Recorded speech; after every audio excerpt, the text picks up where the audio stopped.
네, 싱가포르에서 열리고 있는 제14차 샹그릴라 대화에서 한미일 국방장관이 회담을 갖고 안보 현안에 대한 의견을 나눴습니다. 동북아 최대 위협으로 떠오른 북한은 물론 최근 주한미군으로 몰래 반입된 탄저균 역시 긴급 의제로 상정됐습니다. 이 내용을 포함해서 외교안보 이슈들, 국정원 제1차장을 지내신 전옥현 서울대 국제대학원 초빙 교수와 짚어보겠습니다. 안녕하세요. 안녕하십니까? 네, 이 샹그릴라 대화 관련 질문 전에 이제 먼저 북한 얘기를 좀 해보겠습니다. 이 박영식 조직 부국장이 1년 새 초고속 승진을 했는데 아무래도 현영철 숙청과 관련된 거 아니냐 이런 얘기가 나오고 있는데요. 어떻게 보십니까? 현재까지 이렇게 뭐 자세한 내용은 안 알려져 있는데 현영철 숙청과 연관지어서 보는 그 가장 큰 원인이 네. 지금 말씀하신 대로 최근 승진이 상당히 초고속으로 이루어졌다. 네. 이렇게 해서 단정적으로 그렇게 보는 시각이 좀 있는 것 같습니다. 네. 근데 뭐 이 전반적인 그 확인은 좀 더 시간이 지나야 될 거 아니냐 이런 생각이 드는데 왜냐하면은 김정은이의 군 장성들의 인사 방침이 지멋대로 인사를 계급을 올렸다 내렸다 하는 네. 것이거든요. 그렇기 때문에 이게 꼭 초고속 승진이 현영철과 관련됐다고 볼 수도 있지만 아니고 김정은의 일반적인 네. 자기 멋대로 강등과 복권을 마음대로 일삼는 그런 그 변덕 인사 조치의 하나일 수도 있거든요. 네. 그렇기 때문에 바로 그렇게 현영철 숙청과 연계시키는 것은 현 단계에서는 좀 성급한 같은 인상이 든다. 다만 이 사람이 이제 한 5년 전에 네. 투스타에 불과했었는데 불과 1년 전에 쓰리스타가 됐다가 이번에 1년도 안 돼가 1년 남짓해서 바로 포스타로 승진한 것은 일정 수준의 정치적 의미를 가지고 있는 것 맞고 그다음에 직책이 조직 부국장으로 돼 있지 않습니까? 네. 총정치국 부국장으로 돼 있거든요. 네네. 그러면 군내에서 상당한 영향력을 앞으로 행사할 가능성이 충분히 있다. 요 정도는 우리가 해석하는 것은 무리가 아니다. 이렇게 저는 봅니다. 네. 이번 시찰에도 현영철은 동행하지 않았습니다. 숙청이 됐는데 처형이 된 것이냐 아니면 그냥 숙청은 됐지만 살아있느냐 이 부분을 두고도 좀 의견이 분분한 것 같은데 어떤 입장이십니까? 글쎄요, 지금 뭐 국정원에서 현영철이가 이제 처형됐다라고 네. 보고한 것이 4월 말이니까 꼭 한 달 됐거든요. 네. 근데 한 달이 됐는데도 북한이 애매모호하게 하니까 기록 영화에서는 계속 나오고 있죠. 현지 지도하는 데는 또 안 나오고 이렇게 하거든요. 그래서 이제 설이 양분되는 것 같이 이렇게 보이는데 제가 보기에는 숙청 중에서도 처형에 가까운 조치를 받았을 것이라고 봅니다. 왜냐하면요, 제일 큰 제가 인용하는 근거 중에 하나는 국정원이 비공개 처형됐다라고 보고한 날로부터 한 10여일 지나서 김정은이가 이 양어장 그 현지 지도를 하는데 네. 황병선은 대동을 했는데 네네. 현영철이는 대동을 안 했어요. 네. 그러면 그 정도 성격의 현지 지도 시에는 현영철의 인민무력부장의 직위를 볼 때 당연히 수행을 했어야 된다. 그런데 그런 행사에 현영철이가 나오지 않은 것은 유고의 임에 틀림이 없다. 그러면 처형밖에 없지 않겠느냐 이런 게 있고 그다음에 이제 그 이후로 한 이달 중순쯤 해서 우리 민족끼리에서 우리 대한민국 내에서 일고 있는 현영철에 대한 어떤 숙청, 처형이 상당 수준의 공포 정치를 나타내주는 잘못된 김정은의 정치다. 이렇게 비판 수위가 상당히 높아갔어요. 우리 대통령까지도 이건 공포 정치 문제가 있다. 이렇게 얘기했거든요. 그러니까 우리 민족끼리에서 우리 정부의 이러한 그 공포 정치의 어떤 비판, 정당한 비판에 대해서 상당 수준으로 비판과 반박을 하면서도 현영철이가 살아있다는 얘기는 안 했어요. 한국 이렇게 나가면 자기네가 내비를 안 두겠다. 이렇게 공갈 협박을 했어도 살아있다는 얘기는 안 했거든요. 이런 걸로 보면 죽은 것이 맞다. 저는 그렇게 봅니다. 네. 예. 이번에는 이 싱가포르에서 열린 샹그릴라 대화에 대해서 얘기를 해보겠습니다. 한미일 국방장관이 다 모였는데요. 우선 이 한미일 국방장관 회담에서는 탄저균 문제가 긴급 의제로 상정이 됐는데 우리 당국이 탄저균이 들어온다는 사실을 몰랐다는 것 자체 일단 문제 아닙니까? 이제 결과론적으로는 그렇게 된 거죠. 네. 근데 그렇게 볼 수 있는데 조금 전에 이제 방송 모두에 몰래 들여온 것이 문제가 되고 있다 했는데 제가 보기에는 엄격하게 얘기하면 네. 좀 더 진상 조사가 나와 봐야 되겠습니다만은 현재까지 알려진 바로는 미 군 당국에서 몰래 들여왔다기보다는 네.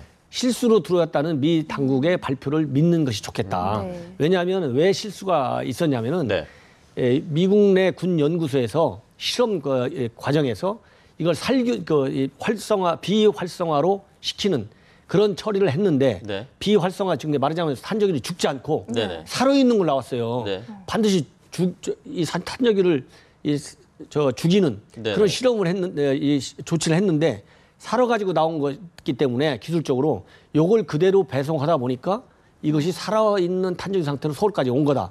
이것이 미 군 당국의 공식적인 설명이거든요. 그러면 미 당국이 한미 동맹의 중요성이 그 어느 때보다도 굉장히 중시되는 시점에 이것까지도 만약에 왜곡해서 발표한다.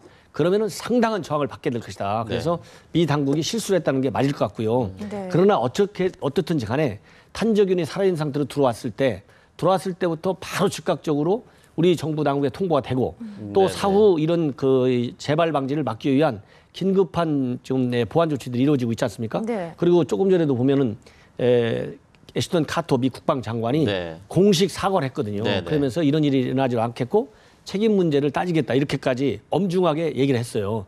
이렇게 본다면 이번 탄주견이 실수가 됐든 뭐 몰래가 됐든 우리 한국 우리 주한미군에까지 온 거에 대해서는 미 당국이 공식적이고 정중한 우리 국민과 우리 정부를 상대로 사과했다.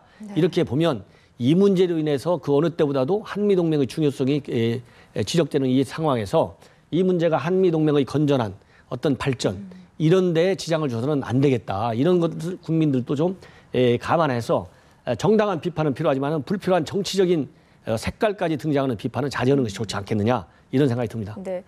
그런데 일각에서는 또 공식 사과는 했지만 이게 단순히 사과만으로 끝낼 문제냐 이런 지적들도 있고요. 또 미국 측에서는 이런 뭐 탄저균 실험이 이번이 처음이다라고 했지만 이것도 액면 그대로 받아들일 수 있느냐라는 조금 우려의 목소리도 있는데요. 이런 부분에 대해서는 어떻게 해결해 나가야 될까요? 어떤 신뢰의 문제인데요. 그렇죠. 이제 신뢰의 문제는 이제 잘못된 것은 시정하면 되고 네. 오해를 하고 불신을 받는 것은 오해와 불신의 원인이 뭔지를 해명해야 돼요. 네. 처음이냐 아니냐. 이거는 미 군 당국에서 만약 처음이 아니다. 그랬으면은 처음이 아닌 거가 언제 그런 과거에 있었는지 없었는지를 네. 과거 사례를 조사해가지고 우리 한국 정부 당국에 소상하게 해명을 하지 않으면 또 다른 불씨를 날 확률이 네. 많고 그 다음에 이제 중요한 것은 현재 이제 그 미 군 당국에서 우리 한국으로 오는 물건 중에는 군사 화물로 취급되는 물건에 대해서는 물품에 대해서는 네. 우리 세관 당국의 사전 검증을 받지 않습니다. 검사를. 그렇게 왜냐하면 미 군용기로 통째로 돌아가지고 네네. 그냥 미군 당국에서 말하자면 바로 활용할 수 있게 여러 가지 이제 필요에 의해서 그렇게 조치가 돼 있는데 이런 거에 대한 어떤 보안 장치, 특히 이런 탄저균 같은 어떤 위험 물질에 대한 사전에 우리 질병 당국에 신고하는 문제 이런 거를 보다 더 다시 한번 점검을 해서 이러한 일이 발생했을 때 우리 국민들한테 주는 상처 이런 것이 없도록 특별한 보안 조치를 지금부터라도 좀 더 진지하고 신중하게 더 할 필요가 있다 이런 생각이 듭니다. 네. 그런가 하면 한일 국방장관은 4년 4개월 만에 만났습니다. 아무래도 일본 자위대 군사행동에 대한 주요 의제가 얘기될 것 같은데 이 둘의 만남 4년 4개월 만이기 때문에 그 만남만으로도 의미가 있겠죠. 그렇습니다. 왜냐하면은 그 어느 때보다도 한일 외교 당국 또 한일 정부 당국과 국민과의 그 감정의 골이 그 어느 때보다도 깊고 이것을 어떻게 치유해 나갈 것이냐에 대해서 설왕설래를 많이 하고 있지 않습니까? 네네. 이런 와중에 한일 국방장관이 비록 싱가포르에서 이 다자 이 회의 계기에 만나긴 만났다 하더라도 한 4년여 만에 처음 만나기 때문에 상당한 의미가 있고 네. 이것은 앞으로 한일 양국이 지금 현재 가장 큰 과제가 한일 정상회담을 통해서 네. 한일 당국 간의 외교적인 골을 좀 메워나가야 된다. 네. 이런 대내의 여론이 상당히 높아 있어요. 네네. 그런 당국에서 한일 국방 장관이 만나서 특히 일본 자유대의 어떤 집단 자위권과 관련된 문제에 관해서 쌍방의 의견을 서로 조율했다. 어느 정도 또 문제 제기를 했다. 이런 것은 일정 수준에서 최근에 고조되고 있는 불신을 네. 좀 더 이 신뢰 쪽으로 바꾸려는 이 군 최고 당국자 간의 노력이라는 측면에서 의미가 있다. 저는 그렇게 봅니다. 네.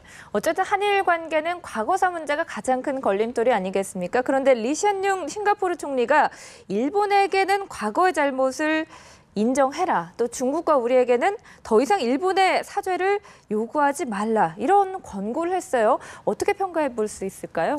글쎄요, 저도 이제 지금 이제 이거를 워딩만 보면 네. 잘못하면 오해의 소지가 있어요. 그렇죠. 예를 들어서 일본에 대해서 한 얘기는 오해의 소지가 없습니다. 왜냐하면 일본의 위안부 문제는 국제법과 국제관행, 네. 여성의 인권 보호 차원에서 이건 국제적인 시각에서도 틀린 거기 때문에 분명히 잘못된 행동이기 때문에 그렇죠. 일본 정부는 제대로 사죄를 하고 제대로 된 그 진정한 사죄를 통해서 이 전반적인 그 동북아시아에서의 한중일 삼각관계의 갈등을 풀어가라. 이거는 싱가포르의 총리가 옳은 얘기를 했다. 네, 어느 네. 누구로부터 그 부분에 대해서는 비판받을 소지가 별로 없다 이렇게 봅니다. 그러나 중국과 우리 한국 정부에 대해서 이제 더 이상 문제 삼지 말아라. 이렇게 권고한다라는 점잖은 표현을 썼지만 이거는 우리 국민 정서와 네네. 위안부 문제의 실체에 대한 인식이 다소 부족한 측면이 아닌가 하는 생각이 듭니다. 물론 큰 틀에서 보면 그 기조연설문의 큰 틀에서 보면 2차 대전 이후에 유럽에서의 어떤 그 사죄와 반성 이런 예를 들면서 네. 지금 70년이 됐는데 일본 지금 뭐 하고 있냐? 당신들 제대로 좀 사죄 좀 해라.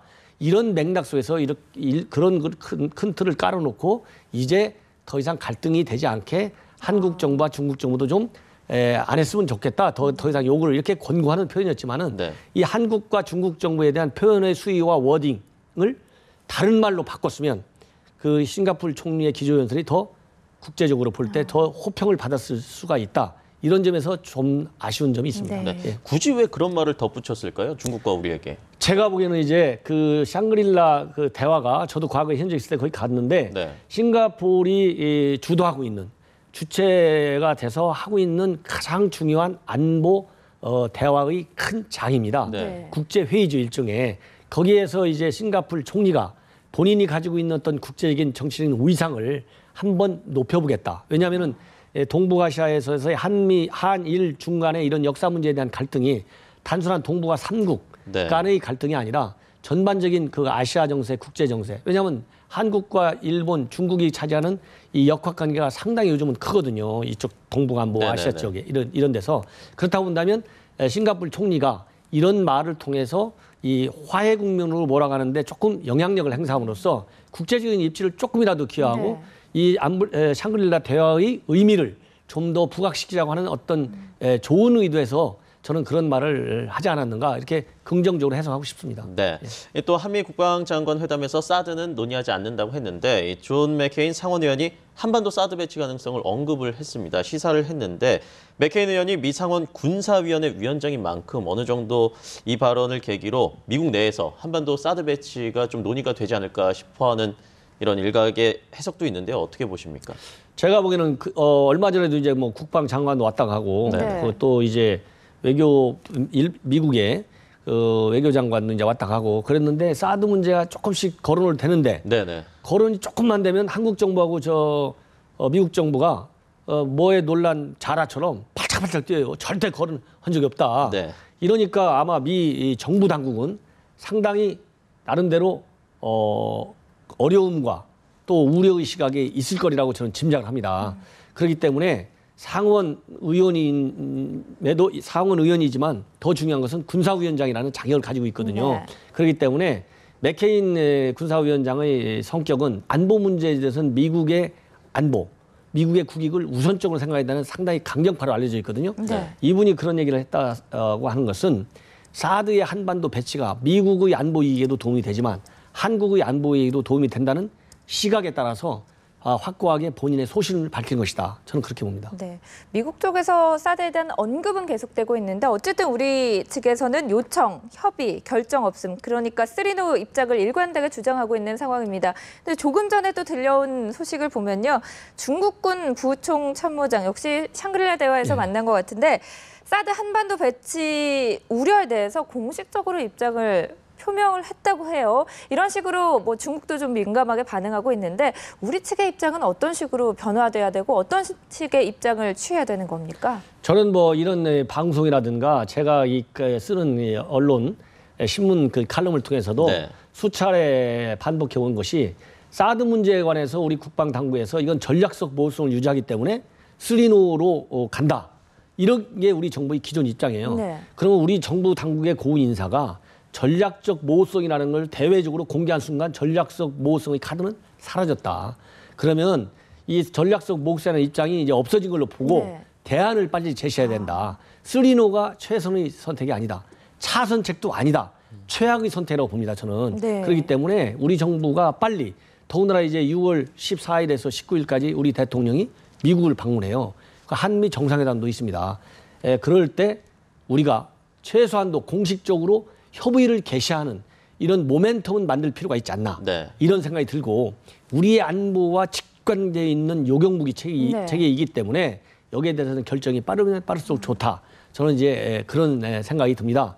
더군다나 이제 중국 부총참모장이 샹글리라 타워에서 우리 국방장관한테 또 한 번 얘기했거든요. 네. 그럼 이 얘기는 중국이 공개적으로 지금 한 번이 아니고 두 번이 아니고 지금 서너 번째 됩니다. 네. 공의 당국자, 중국 정부의 고위 당국자가 명시적으로 저렇게 하면 네. 한미 양국 사이에서 어떤 사드 문제가 나왔을 때 그거는 이번 회의에서 얼마 전에도 캐리 장관이 했는데 한미 외교 장관에서는 어떤 의제도 되지 않았고 논의된 바 없다고 했지 않습니까? 네. 그러면 미국하고도 협조를 했기 때문에 미국에서도 우리 얘기 안 하겠다 얘기한 거 네. 아니겠어요? 그러면은 중국 정부 당국에도 우리가 미국하고는 슬리노 정책을 유지하고 있는데 당신들은 왜 이렇게 가만히 있을 때 느닷없이 사드를 배치하려고 목소리를 크게 높이냐? 우리 국민 감정이 굉장히 안 좋다. 이걸 강하게 그럼 중국 정부에 전달을 해가지고 네. 우리 감정 자극을 안 해야죠. 이런 것도 미국으로부터 의혹을 받는 굉장히 중요한 우리 정부의 협상 전략이 부재다. 미국하고는 조용히 있다고 얘기하고 중국에서는 더 큰 소리로 배쳐지 말라고 그러고 네. 이게 균형이 없지 않습니까? 그럼 중국에도 당신들이 목소리를 내지 말아라. 우리가 안보 문제에서는 우리 안보 주권을 확실할 테니 기다려라. 이렇게 얘기를 해야지. 중국한테는 아무 말도 못하고 미국한테는 무슨 말하는 것처럼 오해를 받는다. 미국 조야로부터. 네. 그렇기 때문에 우리의 안보 시력을 놓치는 굉장히 중요한 실수를 하고 있다. 저는 그렇게 봅니다. 네. 앞서 잠시 언급하신 것처럼 이제 박근혜 대통령이 2주 후에 미국을 방문하는데요. 미국과 일본이 현재 신밀월 관계를 형성했기 때문에 미국이 우리에게 어떤 한일 관계 개선을 압박하지 않을까 이런 얘기도 있는데 어떻게 보십니까? 제가 보기에는 조금 전에 샹글리라 타워에서 싱가포르 총리가도 네네. 뭐 그런 얘기를 했습니다만은 네. 이 미국을 가면 당연히 지금 이제 미국의 아시아 정책, 아시아 재균형 정책이나 아시아 중시 정책에 있어서 가장 큰 장애물이 한일 관계예요. 네. 그렇기 때문에 한일 관계가 개선이 돼야 미국이 얘기하는 아시아 중시 정책을 추진하기 위한 한미일 삼각 안보 공조 체제가 이루어지거든요. 네. 그렇기 때문에 당연히 일본과의 관계를 개선하는 얘기를 할 것입니다. 그러나 이것이 압박으로 비춰지는 전략과 그런 워딩은 미국 정부로부터도 굉장히 미국 정부도 자제할 것이다. 왜? 그러면 이건 미국이 지나친 내정 간섭적 수준으로 들릴 수가 있거든요. 네네네. 네. 그래서 권고하는 수준에서 우리에게 한일 관계를 개선하라 이런 얘기는 충분히 얘기했는다. 저는 그렇게 봅니다. 네. 이번에 가면 이제 한미 정상회담이 열리게 될 텐데 어떤 의제들이 핵심 의제로 오르게 될 것으로 보시나요? 글쎄요, 뭐 사실 이번 이제 뭐 다 알다시피 이번 한미 정상회담은 사전에 깊은 뭐 이렇게 필요에 의해서 오래전부터 기획됐다기보다는 어떤 그 우리 한반도 주변 정세의 어떤 유동적인 상황을 감안해 가지고 네. 네. 갑자기 좀 몇 달 전부터 추진한 거거든요. 그렇기 때문에 지금 당장 어떤 큰 국가적인 과제 해결해야 이런 거는 제가 없는 걸로 제 개인적으로는 판단하고 네. 있습니다. 네. 그러나 얼마 전에 미 외교 당국 그 차관보가 뭐라고 얘기했느냐 이번 한미 정상회담을 관련해서 한미 양자 차원의 문제, 현존하는 문제가 있고 미래 지향적인 문제가 있다. 크게 두 가지. 이렇게 방향을 언급했어요. 그런다고 본다면 한미 양국 간의 현존 문제는 어쨌거나 북한의 핵과 미사일 위협이 가장 큰 위협이고 그다음에 미래 지향적인 어떤 그 글로벌한 이슈 네. 이렇게 본다면 왜냐하면 한미 동맹은 이미 양자 차원을 넘어서 글로벌 동맹 체제로 네. 발전시키는 것이 우리 양 정부의 합의된 그 지향점이거든요. 그런 글로벌 시각에서 본다면 북한의 사이버 안보 위협 또 우주 협력 문제 이런 기후변화 문제, 이런 글로벌한 이슈에 있어서 우리 한국 정부의 협조가 필요한 이슈들이 많이 네. 있거든요. 이런 거에 관해서도 한미 정상 간에 상당히 중요한 의제로 다뤄질 것이다. 저는 그렇게 전망을 합니다. 네, 말씀 여기까지 듣겠습니다. 전옥현 서울대 국제대학원 초빙 교수와 얘기 나눠봤습니다. 고맙습니다. 감사합니다.